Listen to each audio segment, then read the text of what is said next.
মুগ ডাল ডোসা এটা খুব হেলদি আৰু লগতে খুব নিউট্ৰিশিয়াস ব্ৰেকফাষ্ট ৰেচিপি হয়। ব্ৰেকফাষ্ট নহলে লাঞ্চতো খাব পাৰি। চাওচোন আহক কেনেকৈ বনায়। এয়া মই একাপ জোখত মুগ ডাল লৈছোঁ, লগতে কাপটোৰ 4 ভাগৰ এভাগ ভাত খোৱা চাউল লৈ গোটেই ৰাতিটো তিয়াই ৰাখিছোঁ। পানী অকণমান সৰহকৈ দিব লাগে, যিহেতু গোটেইখিনি কোমলি পেলাই ফুলি যাব ৰাতিটোৰ ভিতৰতে। আৰু পিছদিনাখন ৰাতিপুৱা যেতিয়া গোটেইখিনি ফুলি গ'ল, তেতিয়া এনেদৰে মিক্সি বাতি এটাত লৈ লৈছোঁ। আৰু লগতে মই 1 ইঞ্চি জোখত আদা, এচামুচ গোটা জিৰা, কেইটামান জলকীয়া আৰু কেইটামান নৰসিংহ পাত এই মুগ ডালখিনি আৰু চাউলখিনিৰ লগত দি দিছোঁ আৰু এটা খুব সুন্দৰ ডোসা বেটাৰ প্ৰস্তুত কৰি লৈছোঁ। এনেদৰে সকলোখিনি দি পেলাই আৰু জোখতে মই নিমখো দিছোঁ। এতিয়া ধুনীয়াকৈ ডোসা বেটাৰ এটা এনেদৰে প্ৰস্তুত হৈ গ'ল।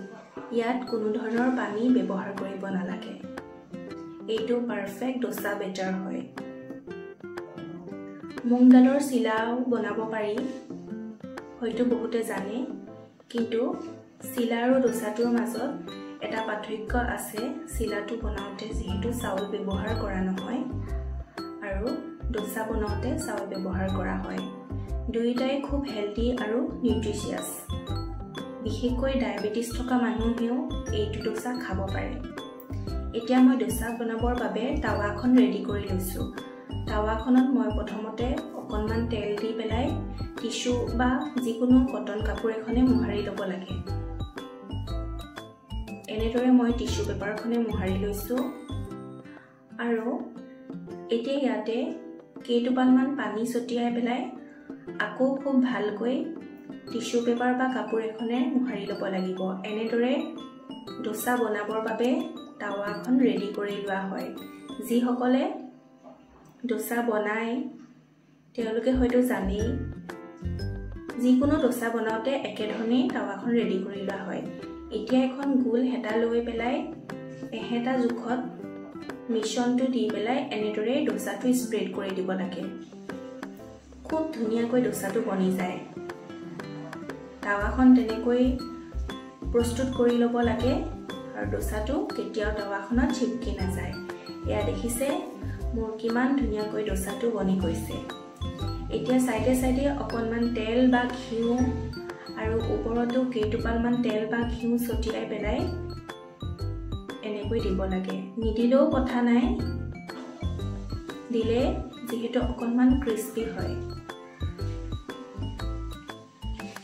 এয়া মই তেল ব্যৱহাৰ কৰিছোঁ, তেলৰ সলনি ঘিউ ব্যৱহাৰ কৰিব পৰা যায়। খুব সহজতে প্ৰস্তুত হোৱা এটা ব্ৰেকফাষ্টৰ সলনি যিসকলে ৱেইট লছ কাৰণে ডায়েট মেইনটেইন কৰি আছে তেওঁলোকে লাঞ্চতো খাব পাৰে। লগতে যিকোনো দুবিধমান চাটনি ঘৰতে সহজতে তৈয়াৰ কৰি লৈ পেলাই নাইবা ইভিনিং স্নেক্স হিচাপেও খাব পাৰে। এটা খুব হেলদি, লগতে প্ৰটিন, ভাইটামিন, মিনাৰেলছ, ফাইবাৰ সকলোৰে ভৰপূৰ এবিধ স্নেক্স বা যি বুলিয়ে নকয় আৰু।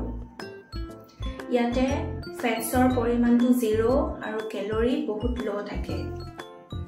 এয়া দেখিছে ডোসাটো খুব সোনকালে 1 মিনিটৰ ভিতৰতে, 1 মিনিট নালাগেই, এনেদৰে ক্ৰিস্পি আৰু ভিতৰে সফ্ট ডোসা প্ৰস্তুত হৈ যায়। এনেদৰে কেইবাখনো ডোসা লগতে নাৰিকলৰ চাটনি বা যিকোনো চাটনি, চাম্বাৰ বা টমেটো কেচাপ চচৰ লগত খাব পৰা যায়। আপোনালোকে কেতিয়াও ট্ৰাই কৰা নাই, এবাৰ ট্ৰাই কৰি চাব। খুব সহজতে ঘৰতে প্ৰস্তুত কৰিব পাৰি।